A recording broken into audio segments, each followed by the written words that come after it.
All right, we're going to break this down extremely simply. Very simply. Whenever you want to talk, you want to speak, and what do you want the other person to do? You want them to listen. Why? Because there's something inside of you that wants to be understood, that wants to be seen, that wants to be heard, that wants to be felt. This is real. The problem is, a lot of the time, when we're coming together in, just talking to a friend, an intimate partner, when it comes to negotiations in business, when it comes to trying to come to a mutual understanding between two people, between a manager and their employees, between a CEO and their leadership team, between a government body and their constituents, between two nations, whatever it is, both parties usually have this desire for, hey, here's what I want. Here's what I want you to do for me. Right? The problem is, if both people are coming at it like that, one person's coming at it with active energy, I want this, I'm telling you this, you give me this, you understand me. The other person's doing the same. I want this, you give me this, you understand me. You feel what I'm saying? Well, if both people are coming at it with active energy, if both people are talking, who's listening? No one. And that's the problem. I've seen this over and over and over again. Especially, it's extremely apparent in like intimate relationships.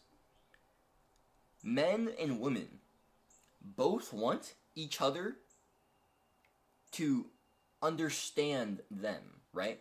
Women want men to understand them. Men want women to understand them.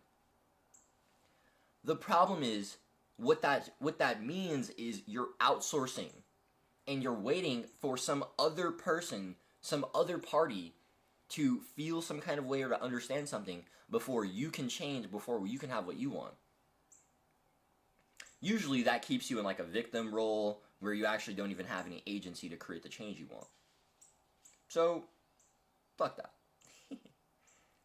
Instead, approach the game like this. Understand first.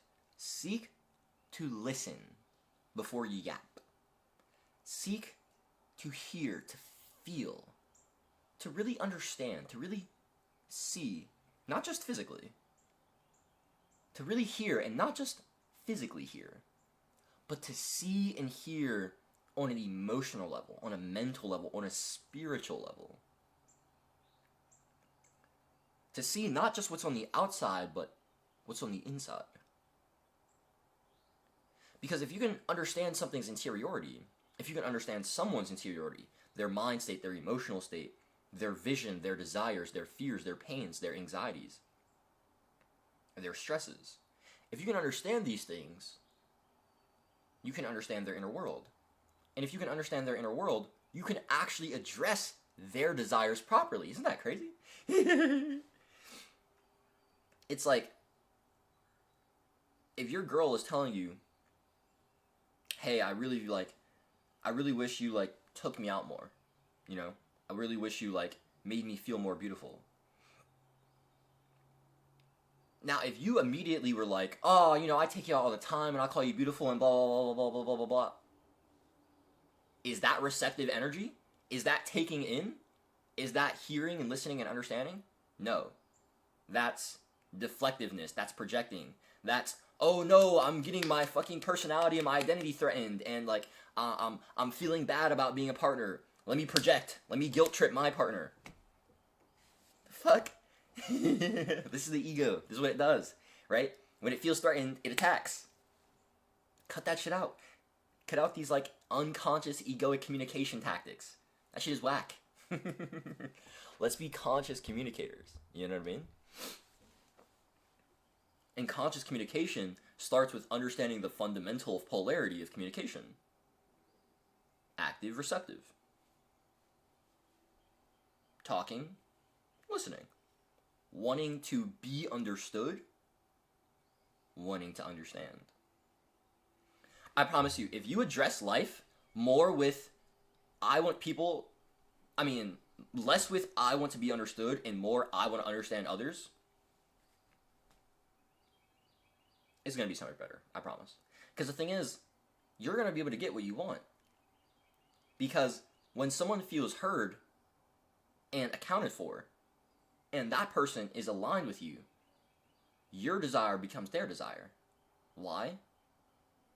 Well, because first, their desire became your desire. Everything starts in here, baby.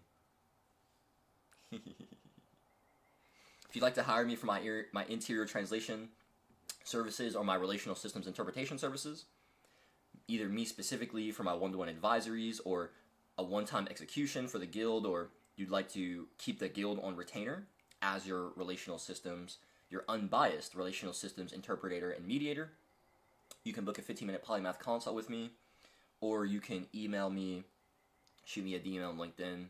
We get options. You know what I mean? Hit me up. Daimon signing out.